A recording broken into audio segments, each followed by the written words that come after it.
Welcome back to SISE Phase 2. During my opening remarks, when I introduced the keynote speaker, Dr. Kimberly Miner, I noted that we had, as of the morning, 17,300 event engagers. It was a SISE record, and I said that I would keep you up to date as we set new records. Well, we now have 21,500 SISE engagers, so a new record. So congratulations, and welcome back all the fellows as well. Our keynote speaker, Dr. Kimberly Miner, pulled no punches. We confront urgent but not insurmountable challenges. Just a few of her points that she made. She talked about Arctic tipping points. She talked about planetary tipping points. She also mentioned trends to watch, including heat stress in Portland, where our next speakers are from. Basically, she told us that it's time to get to work. We face gigaton scale challenges that will require gigaton scale solutions, but where do we start? This is not an easy question to answer. There is a saying, measure twice, cut once. It's good advice, but deliberate speed may not be the best climate strategy right now. Maybe we don't have time. We probably can't be deliberate, but we definitely cannot afford to implement ineffective solutions that take us in the wrong direction either. It would be much easier to implement small-scale solutions, but as Dr. Miner pointed out in the keynote address this morning, we confront system-level challenges. We need help stepping out of our comfort zones and unpacking our most cherished assumptions. Our next speakers will be enormously helpful as we try to untangle this mess that we've created. Marianna Grossman is the founder of Minerva Ventures, an early-stage venture advisory and investment firm that focuses on resiliency in an uncertain future. And Dave Johnson is a principal at SERA Architects, a specialist in sustainable placemaking design. I can think of no one better to help us through and rethink our systems. Like our keynote, Marianna and Dave are honest, and they are generous and kind and thoughtful and patient as well. Thank goodness. Can you imagine having your most cherished assumptions challenged impatiently and unkindly? Marianna and Dave, we need your help. We don't expect you to solve all of our system level problems in the next 70 minutes, but we are certain that we look forward to you helping us think through and think about our assumptions. Marianna and Dave, it's yours.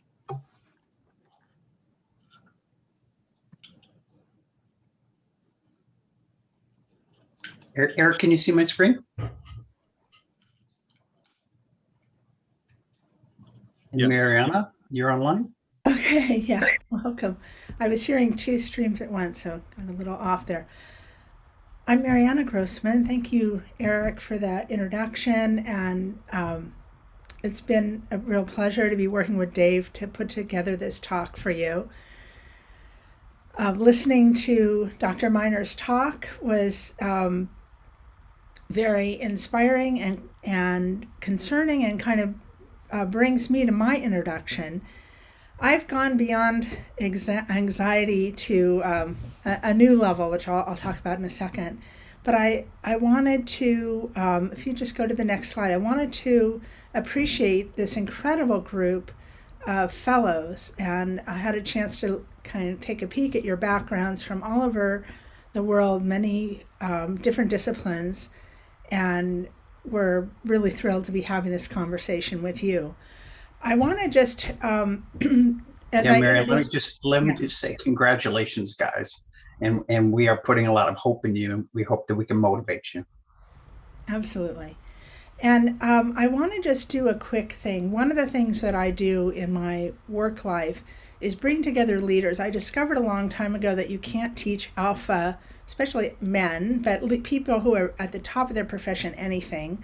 But you can put them in a room where they can challenge each other and be introduced to new ideas and create a learning environment that kind of overcomes the ego barrier to learning new things. And so I've created a series of different kinds of events.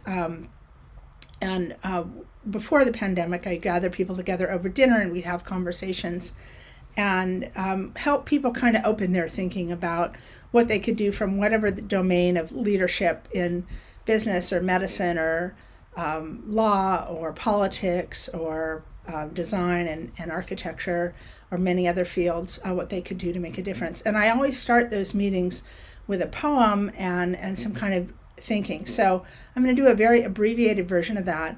If you can just feel your seat, your body, if you're sitting in your seat before, I'm not quite ready for the quote yet, and feel that's gravity. It's the earth gently holding you.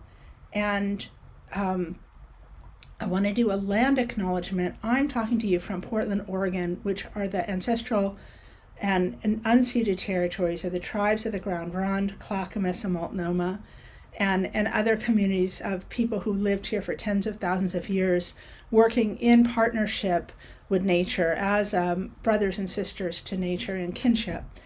And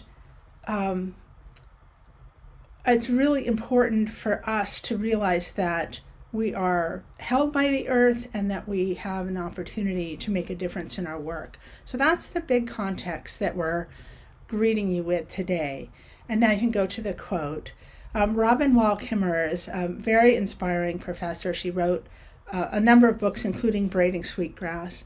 Knowing that you love the earth changes you, activates you to defend and protect and celebrate. But when you feel that the earth loves you in return, that feeling transforms the relationship from a one-way street to a sacred bond. And that is what I try to hold on to in my work going forward. Next slide, please. So Dr. Miner left off talking about climate anxiety. I just lived through last weekend where the temperatures here in Portland were 115, over 110 for several days in a row, and then staying in the high 80s and 90s this week and into next week. And I've gone from climate anxiety to despair, grief, anger, rage, many, many feelings. I'm seeing the trees and other plants being burned by that heat. One of the maple trees by my house has been dropping its green leaves, which doesn't happen. The walnut tree is dropping its walnuts months early, so I don't know what the squirrels and other creatures are going to be eating this fall. The heating that we've been predicting and talking about in kind of an abstraction, like it's going to be in the future, is here. And you can see that graph on the left, the carbon intensity of our different economies and on the global level are essentially almost level since 1970. So with the growing population, I guess you can say maybe that's a good thing that it isn't higher, but it is pretty scary when you think about the enormity of the job that we have to do and how slow we're getting there. Next slide, please. So my job is to talk about systems thinking, and I was really lucky in college to be able to study with Donella Meadows. We called Dana. And she was a brilliant teacher and communicator and helped build a model of the earth for the Club of Rome with Jay Forrester and others at MIT, and really trying to understand how does the system we're in work. And there are many complexities in systems, and there are many attributes of systems that are useful to think about as you're designing the solutions that you're coming up with. It's important to be thinking in systems, Unix. So the attributes include that systems have diversity, that they're resilient, that they have a fractal design. So I have this photo of a maple tree where you can see there's not one leaf on a maple tree. There are many branches, many leaves. Each leaf has many stomata, so it can adjust to at least a normal range in temperature. And it creates this beautiful fractal pattern, and it lets light filter through, it lets rain filter through. And it breathes and it exchanges air with the world. And this is an example of cooperation, of a fractal design, and that we can learn from nature, and thinking about other attributes of systems as well. Next slide, please.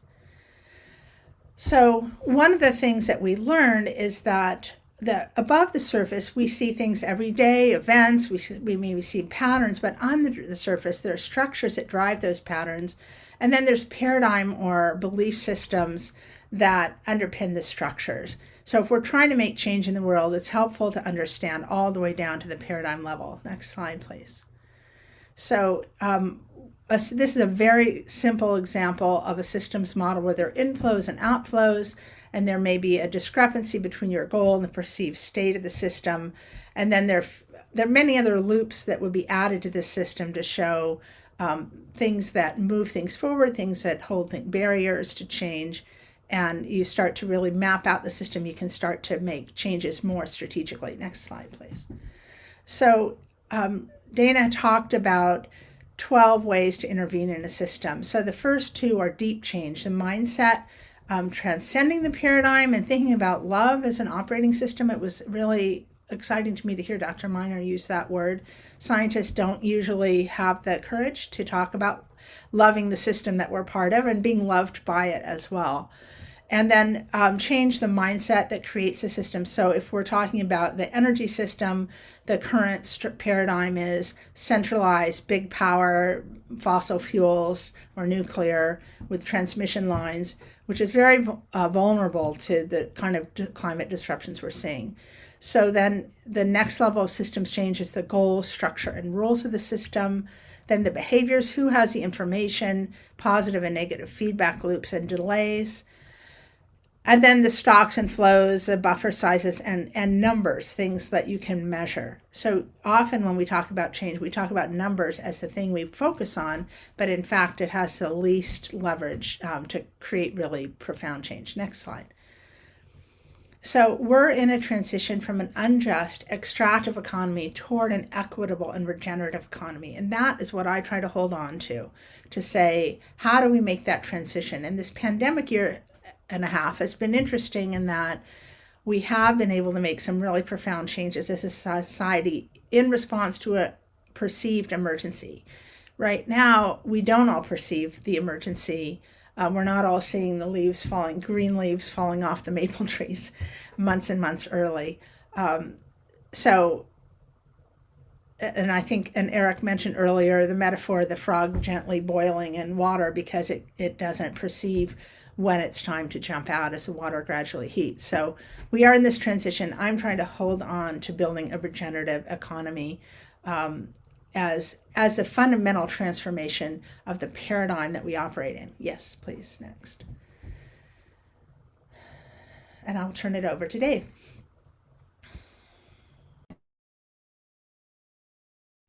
Muted.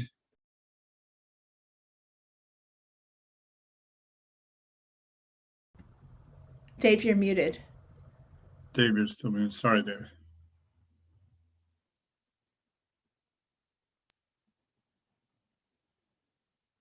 Still muted. I am not accustomed to using the space bar for muting. I apologize. Marianna, I think there may be a slide that dropped out, so we can circle back if you want to.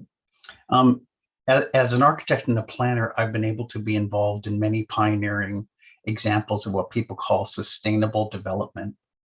And as a partner with William McDonough, a lot of our work pursued the cradle-to-cradle design, and which has been interpreted by the Ellen MacArthur Foundation as a circular economy. I hope that all of you have been exposed to these ideas about circular economy, and most people see this as a resource flow diagram with technical nutrients on the right, biological nutrients on the left, and minimizing leakage and keeping things in perpetual cycling. A while ago, I realized this is actually a diagram of energy. There's energy that comes into this diagram from the top that we definitely want to power our systems with clean and renewable energy from the sun and the wind and waves. But one thing that I learned is that especially on the technical cycle, the closer you are to the center, the lower the embodied energy in the activity. And as you move away from that, you go to higher levels of energy required and higher embodied energy. And actually, it works the same side on the same way on the biological side. This idea about cascading, commonly applied to paper products, where paper is produced once and then cycled in a cascade before it's turned into compost and back to soil.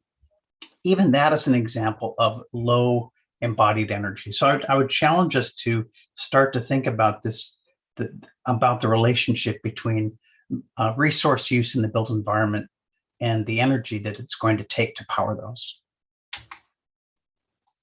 I actually had, I'm an architect, I'm a planner. This is a project that I designed for the resource reutilization for the city and county of San Francisco in California. And it was intended to provide a vision for how they could take all of the resources that they handle, and in one location, they're currently on 4 locations, bring it to one location where those resources could be captured and put back into use, developing this circular economic paradigm for the city of San Francisco, which has very high goals. This is one vision, and there's many attributes of this building.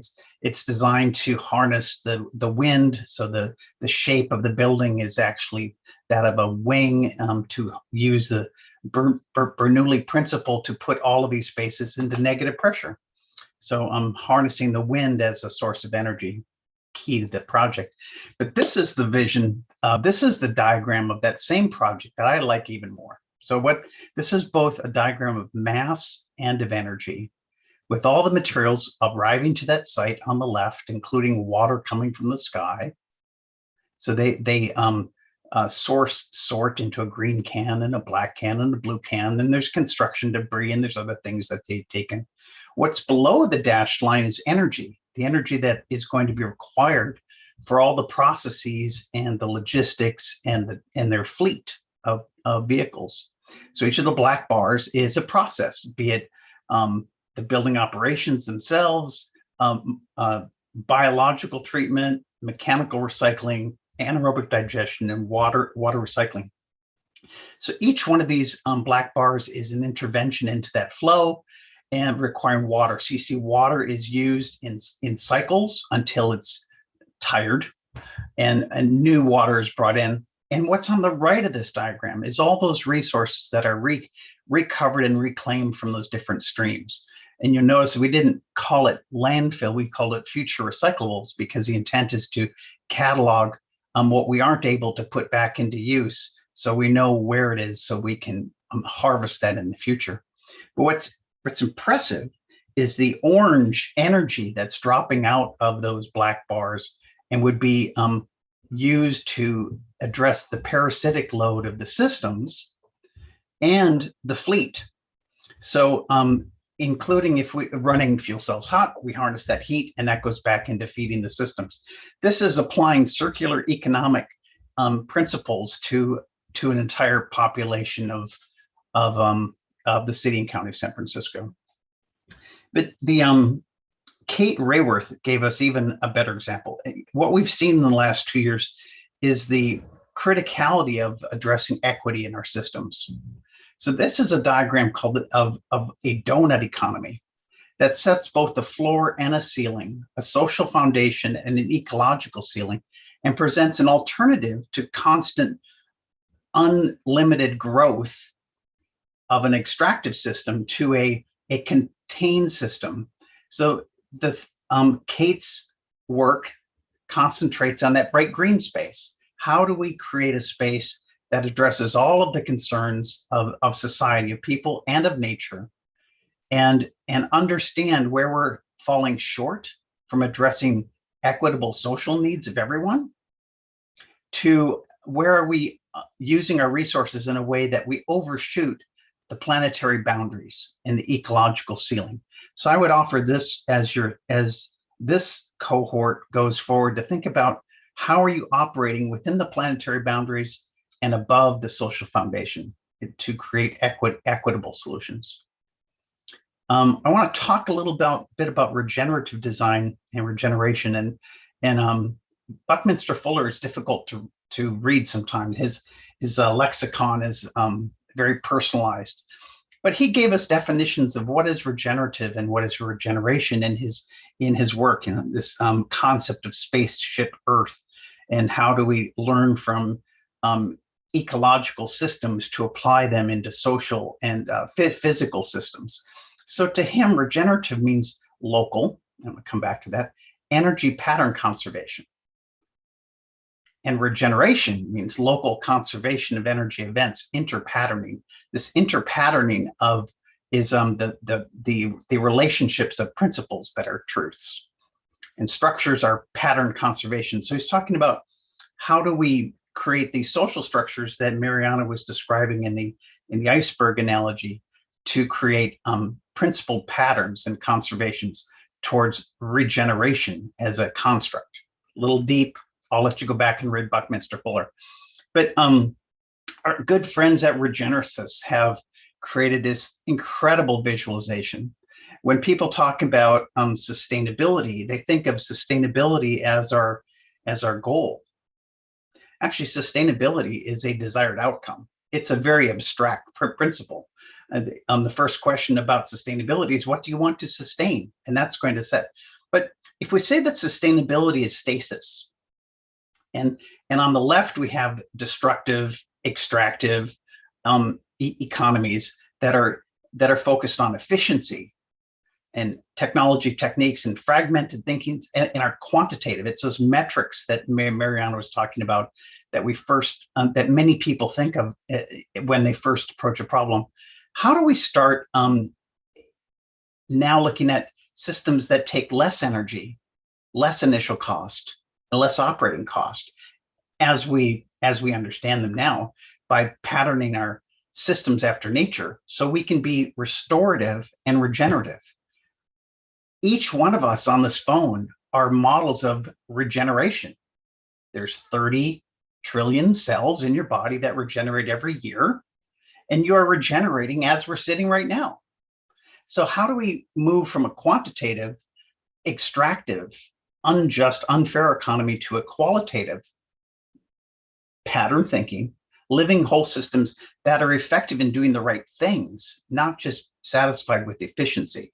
And these would be based on living systems design, patterned after nature. And I really appreciated how strongly Dr. Miner made that point. In the last 2 years, I've made a transition in my career. I'm dealing much more in the financial capital markets. For those of you that are going to be working in the built environment, I would encourage you to look at this map more carefully. This is the first time that I have seen a clear systems map for the built environment. And what it told me is, where am I as an architect, and what can I influence? It also tells me the importance of also working on policy and advocacy that have intense power in this diagram.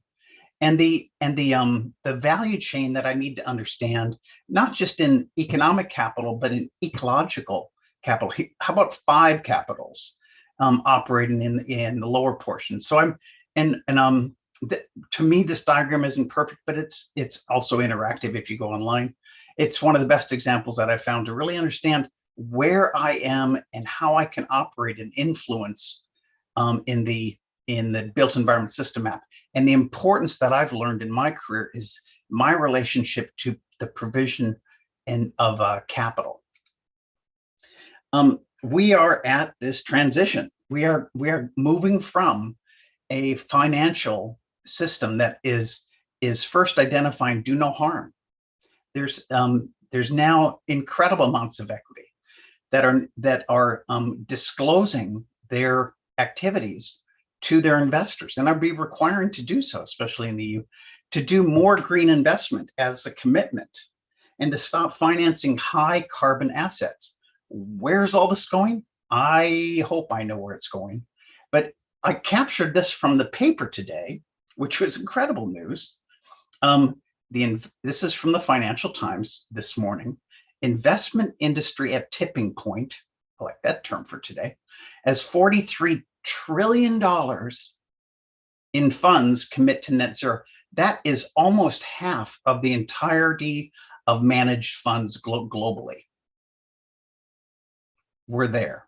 We're moving from a world of high carbon assets to low carbon assets, and the financial markets, the capital markets, are banking on it. And this should be framing your thinking as you move forward. Microsoft gave us leadership, and I'm sorry for all the texture, but by 2030, Microsoft will be carbon negative And by 2050, Microsoft will remove from the environment all of the carbon the company has emitted either directly or by electrical consumption since it was founded in 1975. And the president came on and said, while the world will need to reach net zero, those of us who can afford to move faster and go further should do so. That's why today we are announcing an ambitious goal and a new plan to reduce and ultimately remove Microsoft's carbon footprint. Microsoft is a $2 trillion company. What if our greatest emitters in our built environment could say the same thing? I put Chevron's name in here, asking the question, what would that mean? After 4 years of being lost in the wilderness, we have some leadership now. And so the United States, this is important for you folks, the United States has set a goal to reach 100% carbon pollution-free electricity by 2035, which can be achieved through multiple cost-effective pathways, each resulting in meaningful emissions reductions in this decade. But as the science looks at this and breaks it down with all the policies, as you build, as you create pathways for each one of these policies, you see that we're still short. And the most effective thing that we can do is to quit using fossil fuels immediately and not believe the big lie that's being put forward that there's going to be systems of green hydrogen and alternative methods of combustion that will keep some of these business models in place. We need each one of these policies to be implemented to be successful and even more. So now this chart's out of date given what Biden has provided, but this is using business. This is our best science right now. Hopefully we're peaking now in 2020. Business as usual would be trouble.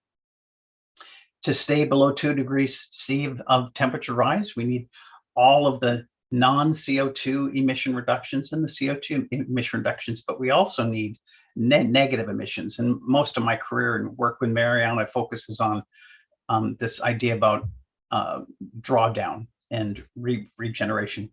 Carbon is a term that we need to embrace. It can't just be a negative term. Here, this work by McDonough, when I was Bill's partner, was published in a couple of journals, and it tried to define these terms. What we need to do is reduce the amount of fugitive carbon that is going into the atmosphere that ends up in the oceans or as pollution. And we need to, that's the red lines.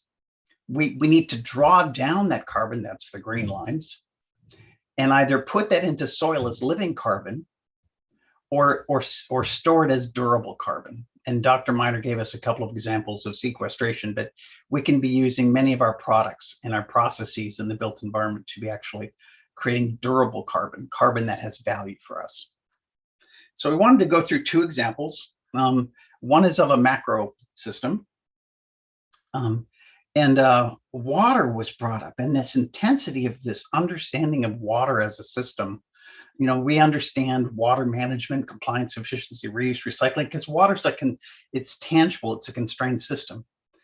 We understand this idea about a watershed and value chain of water.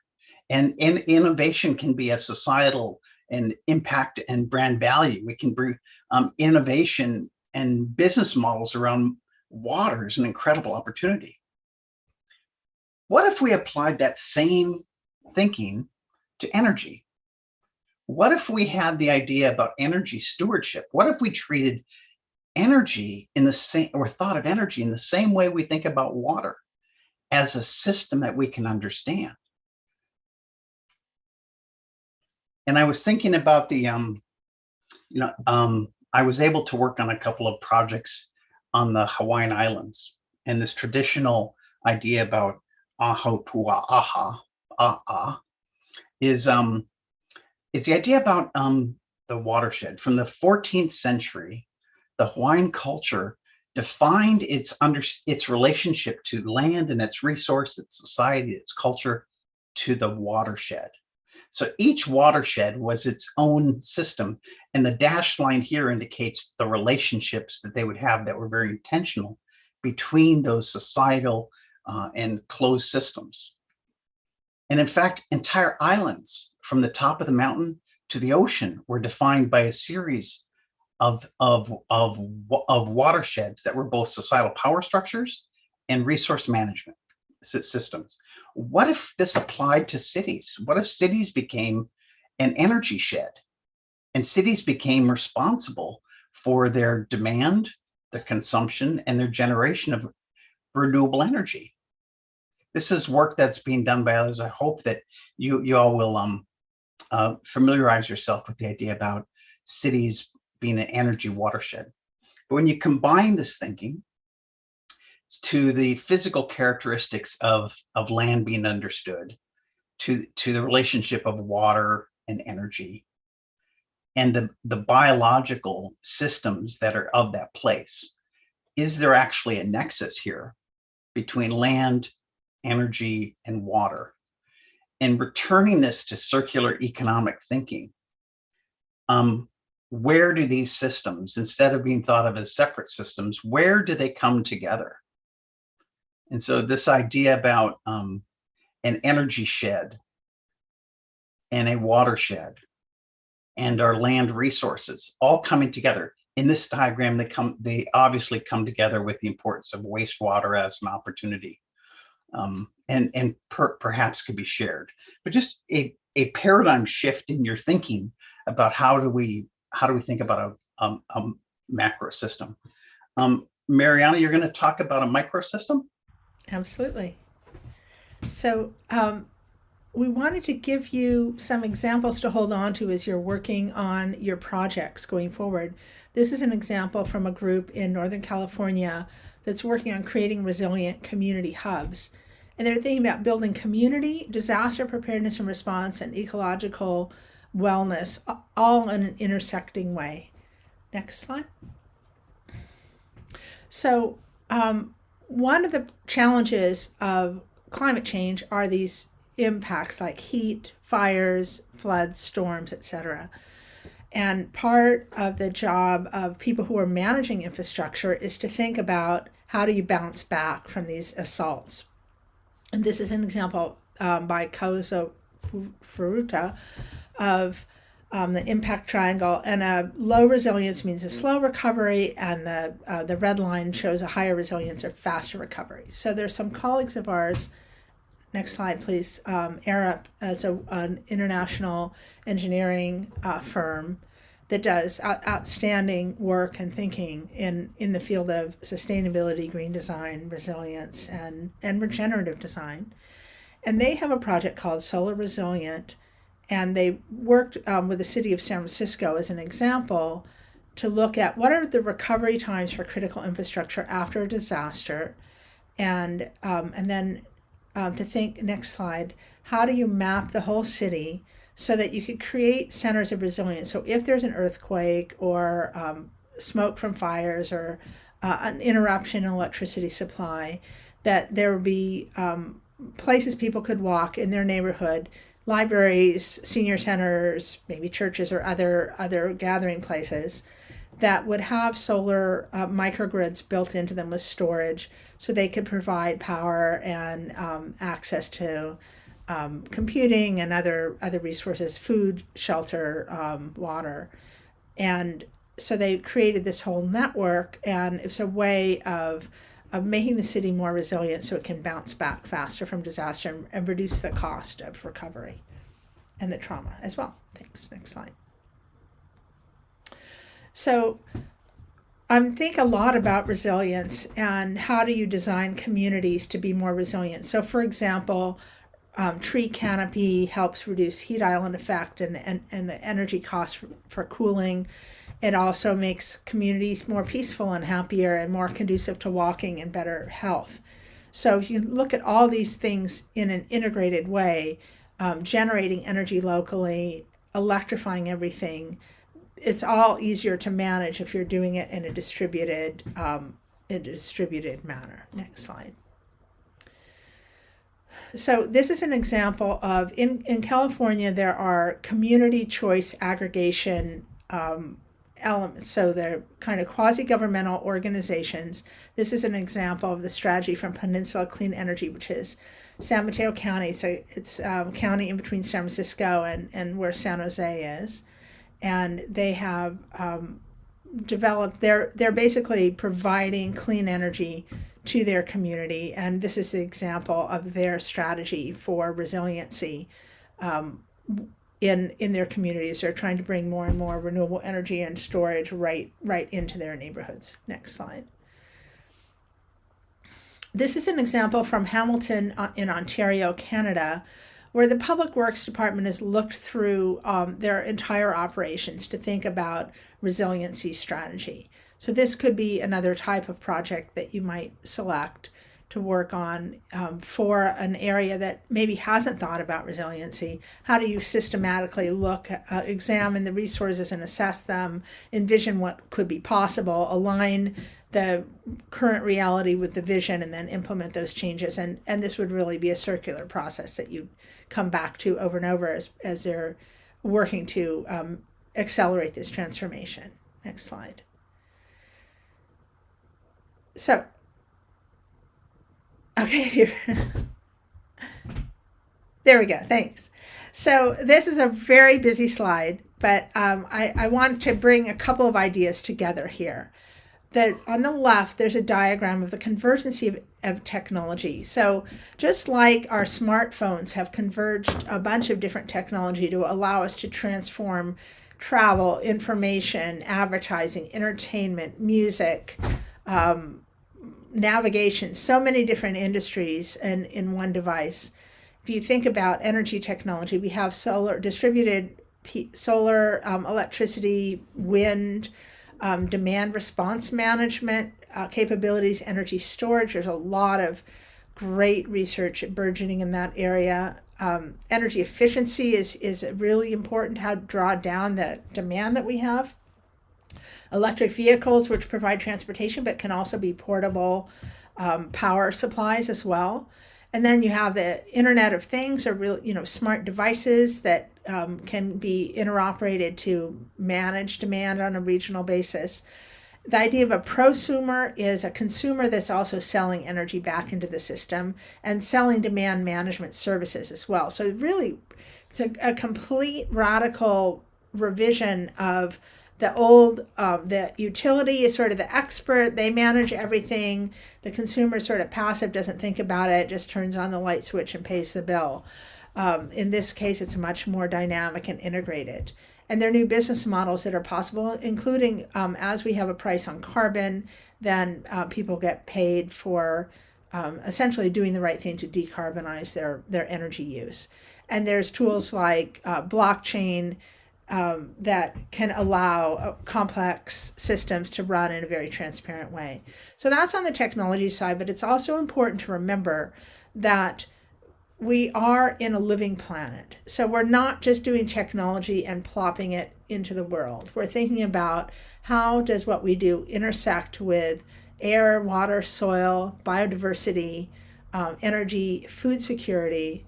And, as I see these walnuts dropping and the berries kind of shriveling up on the vine, how do we grow food in a climate challenged world? It's going to be a big deal, and that may take energy, either with the greenhouses and passive solar, or more active indoor gardening. So thinking about the impact of the energy systems you design on the communities in which you live, on the and the living systems that we're part of, including our water and other resources. So all these things work together, and we want you to be thinking about both the technology side and the living system side as you work on your projects.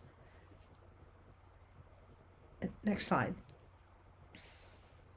I think this is I love this site where they provide visualizations, and I think that there's an old argument that renewable energy is going to be too expensive, that it's not going to be available, and what we see now is the truth. From 2009 until 2020, you see the precipitous drop of solar PV in farms. You see the drop of peaker gas. Actually, this is the natural gas.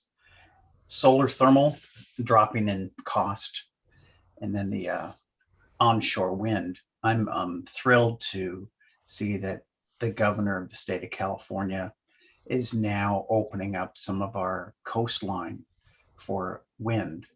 Intelligently, the wind farms are going to be located where the nuclear power plants are being retired. As you see, the cost of nuclear in this slide goes up as the cost of managing and maintaining those facilities goes up, and we still don't address the waste. The wind farms are being located on the shores near the nuclear power plants because that's where the umbilical cords are to the grid. So we're going to get to use some of the new infrastructure in a more intelligent and sustainable way. But we thought we'd close a bit before some Q&A with this quote. Again, returning to Buckminster Fuller. You never change things by fighting the existing reality.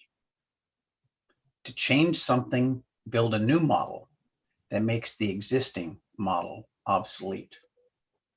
I think it's been misquoted many different ways, but I tried to capture the right one.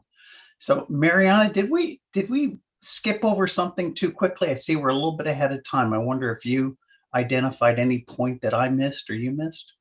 Hey, Dave, Marianna, if you don't mind, there's so many questions. Oh, there is? Okay. Yeah, we've got, it's coming from the delayed feed. I've got, is that okay if I? Well, Sure. before you say that, there's one question I saw in the chat that I wanted to address, which was about kind of the future of capitalism. And I think that the root cause of our troubles is the idea of an extractive and dominant capitalism that thinks that we can just basically rape and pillage the earth and exploit labor, exploit nature, throw things away with no consequence. Well, we have plastic in our blood and other chemicals, so there's no way to throw things. And rather than just throwing the idea of capitalism away, and I think David alluded to this in his comment about impact investing, is that if we can switch to a mindset of reciprocity, of reverence, and of regeneration, then capital can be deployed in ways that build the future, that consider social and environmental benefits as well as financial returns. And if you build a big enough circle, so you're not just thinking about what are my financial returns today or the next hour or the next quarter or even in the next year, but you're thinking about how do we create well-being for all of society, that we're a family, that we're connected, and that not just a human family, but all the bacteria in our bodies to the soil to the all the living organisms that allow us to be here. So it's more of a capitalism of partnership than of exploitation. And I think that's a paradigm shift and a culture shift that I hope we can make, and I feel like we need to make, because if we just put an exploitative capitalist mindset, then we're going to do things like some of those geoengineering interventions that will have unintended consequences that could be quite damaging. So that I wanted to address that question about capitalism. It's a system that needs to be transformed. That's a great segue then, because many of the questions in the previous during Dr. Miner's, some of the questions that are coming on the delay feed. One of your slides, Dave and Marianna, that seemed to have resonate for a lot of people was the slide that said you don't need to return to it. I'll transition from an unjust extractive economy to an equitable regenerative economy. And so Sam and Sebastian, Mirza and Jennifer and Fizz, they were asking, and others too, is this an issue of capitalism? Is capitalism the thing, or is it even bigger than that? Because somebody else said, is that a developed world concept and we're just focused on that? Is it something, or is it capitalism? I think the word capitalism is a stumbling point here. But I guess I'm going to sidestep this and not argue for or against capitalism. But what I'm going to say is that the power of the most important investor right now, these millennial investors, is being towards capital investments that have higher potential in generating ESG and impact value. So what we're seeing is that ESG is being defined. In Europe, they now have a 1-year-old lexicon of what ESG is and what we're going to measure and how we're going to measure it and what it means. In the US, we're still evolving that. But what we do see is that ESG and impact investing is a exponentially increasing portion of the capital markets. It's being driven by the millennial investors. It's outperforming traditional investments. And so it gives me hope and a little bit of faith here that we are on a trajectory where, especially with the millennial investors, that we are moving from an extractive economy that was the product of globalization, which concentrated wealth in the hands of few at the cost of many, to an equitable, regenerative economy that's being driven by the investor at a grassroots level now, and from top down in the EU and in other countries. So I hope that's helpful. I am hopeful. I think that Marianna shares my hope that perhaps we could call this capitalism for good. You know, are these capital markets able to be used for good rather than for the protection and the concentration of wealth for a few? So then I'm going to ask Christina to echo this, but Christina asked, okay, where do we start? If this is if this concept of partnerships is what I think Gracie, or not Gracie, we'll get to Gracie's question. I think Christina is saying, if partnerships is the goal, the objective, the concept, more partnership, how realistic and where do we start? I'd like to get, Christina, are you there, Christina? Yeah, I am. So what you were asking can we get there, this transition that you're talking about? Is that right, Christine? Why don't you elaborate? Yeah, I was referring to all the goals to 2035, 2050, like to minimize the CO2 emissions and have this all renewable energy systems. So my question is more like, how realistic is it really? Because it's only 14 years and it has been so long that we did exactly the opposite. So are those goals really realistic to achieve, or is it more like, okay, it sounds good that that's going to happen in 2035? Marianna, you want me to take this one? Well, I'd like to take a crack at it, if that's okay. Yeah, go for it. It's completely unrealistic, it's impossible, and it's hopeless. That's probably the truth. Are you just going to fold up shop and go away? Think about ending slavery. The economy of many parts of the world depended on free labor. Well, actually, there's still slavery today, but it's not legal, and it's not as widespread and prevalent as it used to be.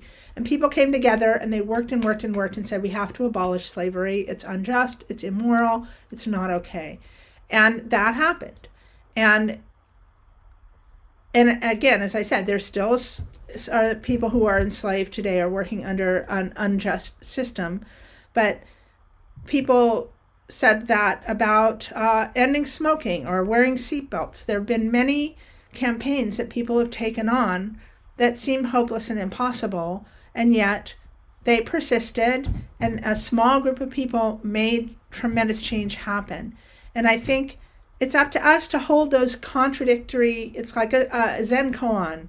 How do I hold hopelessness and a commitment to action? I have children, so I don't feel like I have the luxury of just staying in despair. I'm experiencing despair and grief and all those other feelings, but I'm also trying to figure out what can I do that makes a difference. And each of you has you have your brains, you have your experience, you'll have your career to be working towards these things, and we have to speed it up. We have to make change faster than we've ever done before.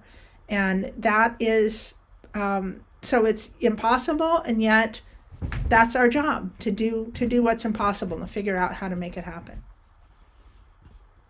I like that we started with the keynote talking about tipping points. and some of the tipping points that we've already crossed, that have tipped, the points that have tipped. And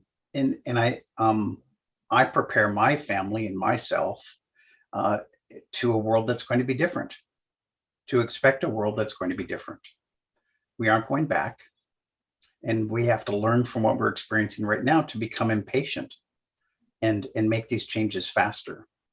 And one of the things we learned from COVID was many lessons we learned from COVID is the role of leadership and societal actions, and where there's poor leadership and lack of societal actions, and the costs to society and lives that produces. We also learned that from COVID, without a structural change, the thing that affected the outcome of your health and your wellness after COVID was your wealth. The wealthier people, the wealthier societies fared better. And so let's just believe that COVID was a dry run for the big one, for a much more harder exercise.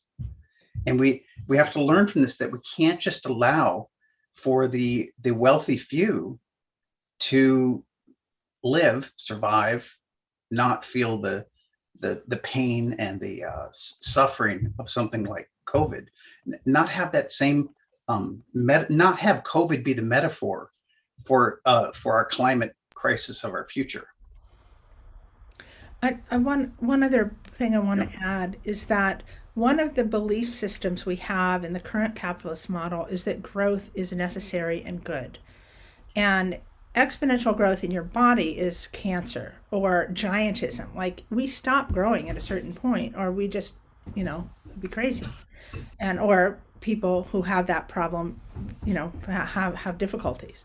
So what Dana Meadows talked about was, how could you grow things like love or value or relationship or art or expression? There are things that can grow exponentially that don't have physical impacts, that make life better and not stretched. And so I think that's part of the transformation we have to make, is decoupling exponential growth from our vocabulary, from our expectation about what makes sense. I'm looking at the chat and someone was asking about energy storage. Is that the solution? Yes, energy storage is critical to be able to have a dynamic energy system, but so is reducing demand, increasing efficiency, doing things with information that we used to do with labor. Those are examples of ways of transforming from more is better to better is better. And I think that's part of what you need to think about. If there's not one solution, there are multiple things woven together. Think of like a spider weaves a web with many strands. There's not usually, I don't know, maybe there's some spider that has one strand, but mostly there are multiple points. Marianna, I know you've studied Kay Rayworth quite a bit, but she substitutes growth for thriving.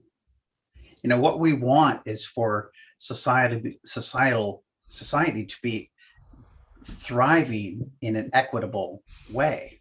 Everybody thrives. We don't leave anyone behind. Where GDP-driven growth in endless, that has no glide path back down to the earth, it just perpetuates concentration of wealth into the few and the benefits of that. Eric, we should probably return it back to you. That's what, so by the way, and just so so Vaclav Smil, we named Vaclav Smil a couple years ago Energy Writer of the Year for his book Growth, about how the meaning, how it guides us. So it's interesting that you've arrived at sort of a similar place as Vaclav Smil. There's two. Generally speaking, I'm watching all the questions come in from every source imaginable, and it's what's interesting is most of the incoming questions don't disagree with what you're saying, but there's two that are running parallel that I think, for many reasons, are really interesting. I'd love to hear you comment. One comes from Reed Andari from Half Moon Bay, and basically the same question comes from Gracie, who's a fellow with SISE fellow from Alabama. Both are asking basically the same question about individual action in a partnership regenerative economy? What can we do as individuals? And Gracie, I'm going to have you, because you are a SISE fellow, but Reed Undari from Half Moon Bay is asking the same thing. Gracie, do you care to elaborate? And then we'll ask Marianna and Dave to comment. Yeah, so I'm from Alabama, which is in the deep South. So many people in my state are generally unconcerned with climate change or energy issues in general.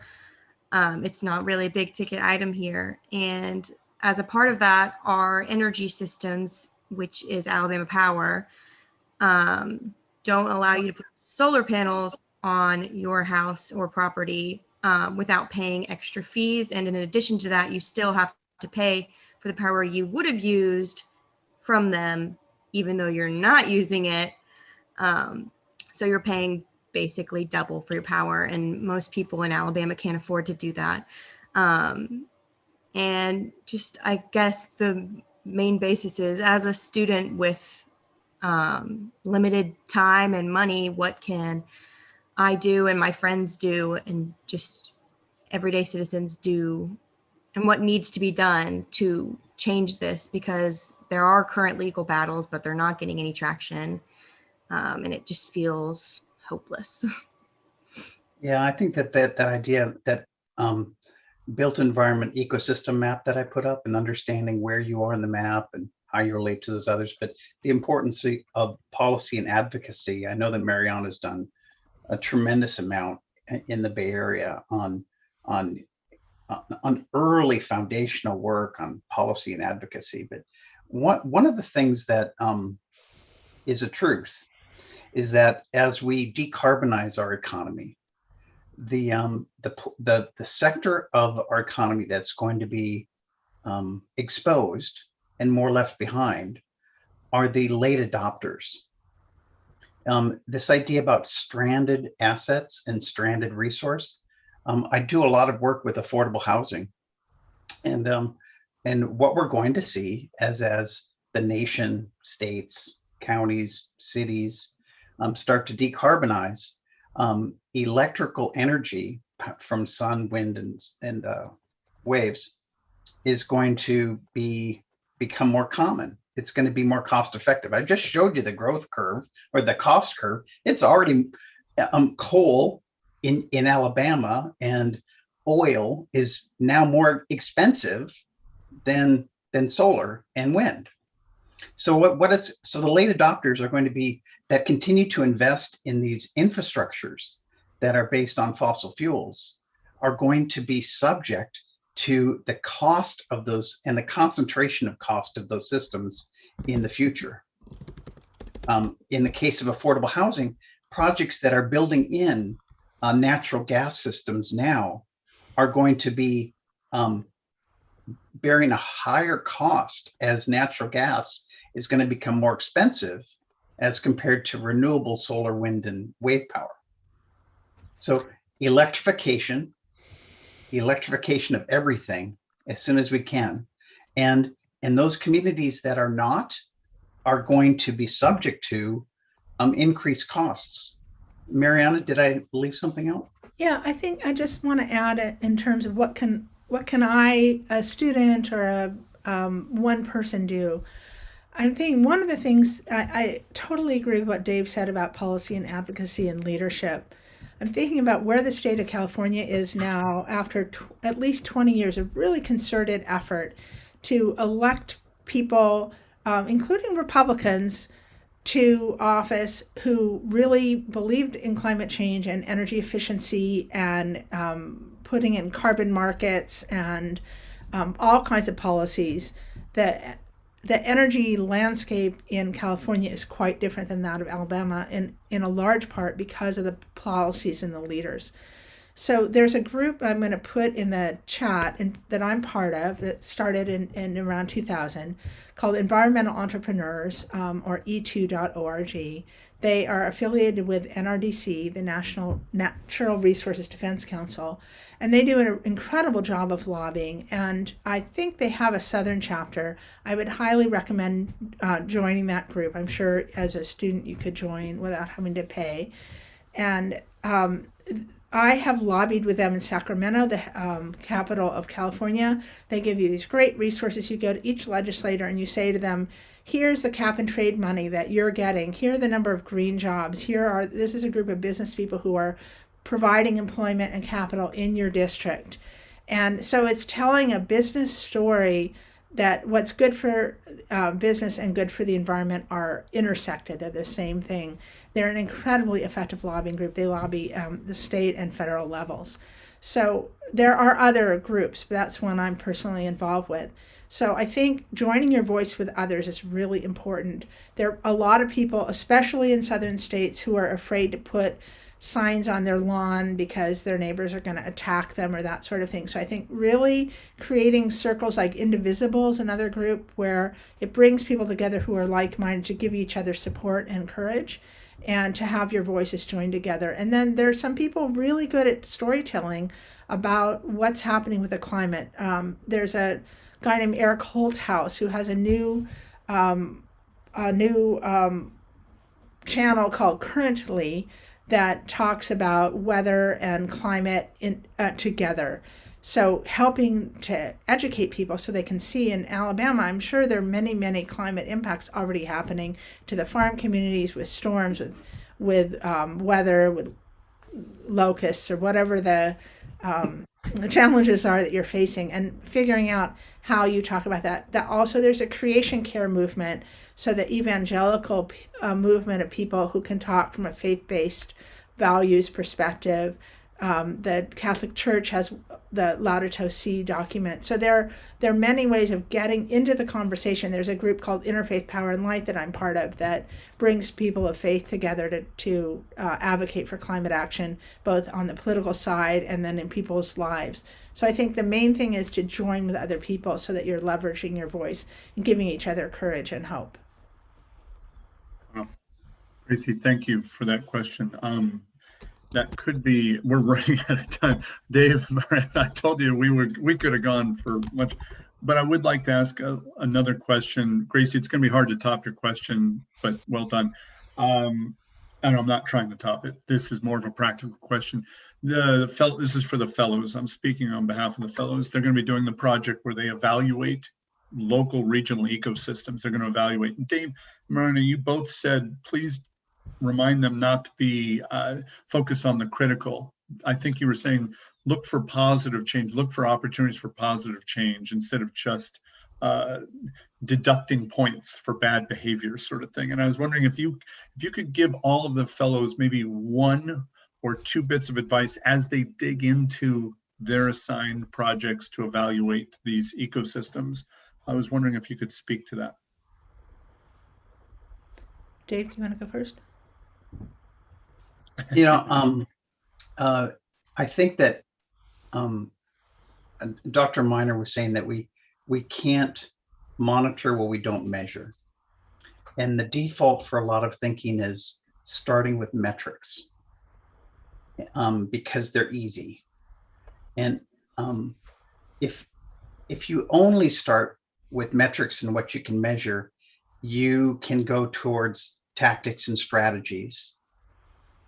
But if you're starting with metrics, to get to principles and statements of value, you end up reverse engineering. So what I suggest in my work is to start evaluating a systemic change with your values and principles and your goals, then going to strategies, tactics, and metrics. I'd call that a ladder. So instead of starting with metrics, start with your values and your goals, and then go to strategies, tactics, and metrics. By doing that, you're going to find that you are creating more context to drive positive change towards your values and your goals, rather than simply starting with metrics and reducing negative impacts. So I think that Kate Rayworth's work and this idea about starting with your principles rather than starting with your metrics is going to lead towards holistic and positive conceptions of systems. Marianna, I went too long there. Sorry. That's great. I used to work in the field of total quality management. and we talked about continuous improvement. And you could imagine getting a better and better buggy whip and, you know, better, lighter carriages for horses to draw. And that doesn't get you to jet travel. It doesn't get you to electric vehicles by just improving the old system. So it goes back to the Buckminster Fuller quote we closed with, is if you start, as Dave recommends, with the values of vision, what are you trying to accomplish? What does a thriving society look like? What would an energy system that enhances our food system and captures carbon and integrates intelligence, what would that look like? And how do we achieve this goal of social justice, of everybody thriving, and not just saying, okay, we need the lowest cost of energy and we're just going to stick with coal even though it makes us sick and it's destroying the planet to burn these fossil fuels. So I just want to underscore, starting with the values for thriving and then thinking about playing with what are possible new configurations that we could make, and then looking at, there are systems where rapid change happens, and looking at those for inspiration to say, okay, we have this fixed infrastructure, but with transportation, you know, maybe smart on-demand shuttles is going to be more effective than hard rail trains for getting people around in urban areas, for example. So there may be a leap to a new paradigm of solution. So let yourselves play and be thoughtful and creative. And it's also helpful to do something called biomimicry, where you look at what are in nature systems that optimize. So for example, there are little starfish that deep in the ocean have optimized how to collect light with the fractal lenses they have that is very dispersed. And so scientists have used that to create fiber optics that can throw light much further and be more efficient. So they're looking to nature for inspiration of how has nature solved the problem elegantly and with local materials and energy that we need to solve on a bigger scale. Can that be a source of inspiration for our creativity? So this is a charge for you to let yourself be creative. It's kind of hard because there's this pressure of time. We have to do it right away, but kind of create a bubble for yourself of safety where you can be really creative and crazy and throw out all kinds of possibilities, and then think about, how can I apply this to a structure? I think the constraints that you're living under, for example, in Alabama, you can see the constraints are so powerful. It feels like you have shackles. And in fact, maybe we can throw off those mental shackles and think differently from a systems point of view. And it's easier to say than to do, but it's exciting, and I'm really excited for you to have a couple of weeks of really digging in to this creative enterprise that you're embarking on. Thank you, Marianna. Dave, thank you, Thomas. Another great way to end this session. That was perfect. Tomorrow at 9 Central AM, we're going to do a panel on rethinking power systems at the policy level. Sam Dodson, yes, we're going to policy next. Amy Hart, Senior Director of Public Policy at Sunrun, and backed by popular demand, James Schulte, Director of Energy Policy for ComEd. We'll be talking about policy more at the local level and how to affect change. Dave and Marianna, that was great. A lot to consider.